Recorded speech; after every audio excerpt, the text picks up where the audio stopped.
জনসম্মুখে ফাঁসির রায় কার্যকর করা হোক, এটা আমার দাবি, আমার আত্মার দাবি। আমার ছেলের আত্মা শান্তি পাওয়ার জন্য জনসম্মুখে ফাঁসির মঞ্চ করে অতি দ্রুত সময়ে, দ্রুত ট্রাইব্যুনালের মাধ্যমে দ্রুত সময়ের মধ্যে ফাঁসির কাজ কার্যকর করা আমার দাবি।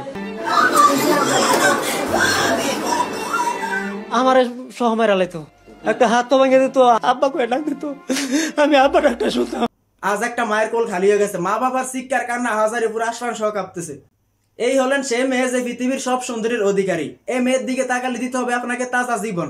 আমি বুঝলাম না ভাই, তোকে লুচি এত খারাপ হয় কেমনে? এই মেয়ের দিকে তো একটা রাস্তার কুকুরও তাকাইতে তার লুচিতে বাঁচবো, তোরা কি কুকুরের চেয়েও খারাপ হয়ে গেছিস? আর এই মেয়ের কথা শুনে তোরা এসে একটা মায়ের কোল খালি করে দিলি। তোরা বড়া কিভাবে পারছ এরকম কাম করতে? হ্যাঁ, এই মেয়ের ভিতরে এরকম কি আছে আমি বুঝলাম না। কি এর জন্য পাগল হয়েছিস এই মেয়ের? এই দুইটা মেয়ের কথায় তোরা এসে একটা মায়ের কোল খালি করে দিলি। এটা কোন দুনিয়ার নিয়ম নীতি ভাই? আমি বুঝলাম না, বাংলাদেশে এগুলো কিভাবে ঘটে? আর সেই দিনের ঘটনাটা আপনি কি একটু ভেবে দেখেছেন? এত এত মানুষের সামনে সে কিভাবে গ্যাঞ্জাম করে? আজ একটা মায়ের কোল খালি হয়ে গেছে, মা বাবার চিৎকার কান্না হাজারে পুরো আশ্বাস সহ কাঁপতেছে। আজকে 5 দিন হয়েছে এই ঘটনা ঘটেছে, এখন পর্যন্ত কোনো আসামিকে গ্রেপ্তার করতে পারেনি বাংলাদেশ। সিসিটিভি ফুটেজ আছে, এই দুটোটা মেয়ের ছবি সোশ্যাল মিডিয়াতে এদিক সেদিক সবাই আপলোড করতেছে, তারপরও তাদেরকে এখন আইনের আওতায় আনতে পারে না। বাংলাদেশ প্রশাসন কি করতেছে ভাই? এই বাংলাদেশে আমরা নিরাপদ কার কাছে? বাংলাদেশে তো আমরা নিরাপদ নাই। সামান্য এক মুঠো ভাত খাইলে আমাদেরকে তাজা জীবন দিতে হবে। বোনের বাসায় গেলে জীবন শেষ, রাস্তার উপরে দাঁড়ায় একটা ছেলে হাসলে তার জীবন শেষ। এখন আমরা সাধারণ মানুষ, আমরা সাধারণ ফলাফল কি করব বলেন? রাস্তাঘাটে কি হাঁটা চলা বন্ধ করে দিব, নাকি হাঁটার সময় চোখের ভিতরে কালো চশমা লাগিয়ে হাঁটবো? এখন তো সেটা করতেও ভয় লাগতেছে। চোখের ভিতরে যদি কালো চশমা লাগায় হাঁটি তাও দোষ হবে সাধারণ ফলাফলের, সাধারণ জনগণের।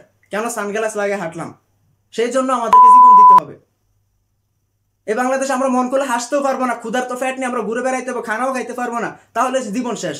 তাহলে জীবন দিতে হবে আমাদেরকে, না না? এটা কি বাংলাদেশ ভাই? বুঝলাম না তো আমি। বাংলাদেশে এত কিছুর উন্নত হইতেছে, তারপরে আজকে 5 দিন হয়েছে এই ঘটনা ঘটেছে, এখনো আসামিকে আইনের আওতায় আনতে পারতেছে না বাংলাদেশ পুলিশ প্রশাসন কি করতেছে বাংলাদেশে ভাই? সিসিটিভি ফুটেজ আছে, মেয়েগুলোর ছবিগুলো অনলাইনে সরাসরি হইতেছে, তারপর এখনো 2টা মেয়েকে এখন পর্যন্ত গ্রেপ্তার করতে পারে না। আজ যদি এই হত্যার যদি বিচার না হয়, কঠিন কোনো সাজার ব্যবস্থা না হয়, আসামিকে আইনের আওতায় আনতে না পারে, তাহলে দ্বিতীয়বার এর থেকে ভয়াবহ ঘটনা ঘটবে বাংলাদেশে। আমরা সাধারণ মানুষ বাংলাদেশে চলতে পারবো না। আজকে যে মায়ের কোল খালি হয়েছে, যে বাবার কোল খালি হয়েছে, মা বাবার চিৎকার কান্না হাজারিয়ে পুরো আশফান সহ কাঁপতেছে ভাই। এই সমস্ত এগুলোর হিসাব কে দিব? এই সমস্ত এগুলোর হিসাব কি দেওয়া লাগবে না? আমরা সাধারণ মানুষ কার উপরে ভরসা করব? কি ভরসা নিয়ে বাংলাদেশে চলবো? রাস্তা দিয়ে চললেও তো আমাদের জীবন শেষ হয়ে যাবে। আমি বুঝলাম না ভাই। ভিডিওটা একটু বেশি বেশি শেয়ার করে দিবেন। বাংলাদেশ প্রশাসন এখন পর্যন্ত কি করতেছে? আজকে 5 দিন হয়েছে ঘটনা ঘটেছে, তারা এখন পর্যন্ত আসামিকে আইনের আওতায় আনতে পারেনি। ভিডিওটা ভাই প্রচুর শেয়ার করে দিবেন। আর আমরা এর তীব্র নিন্দা জানাচ্ছি, এর কঠিন সাজা চাই। ভিডিওটা শেয়ার করবেন।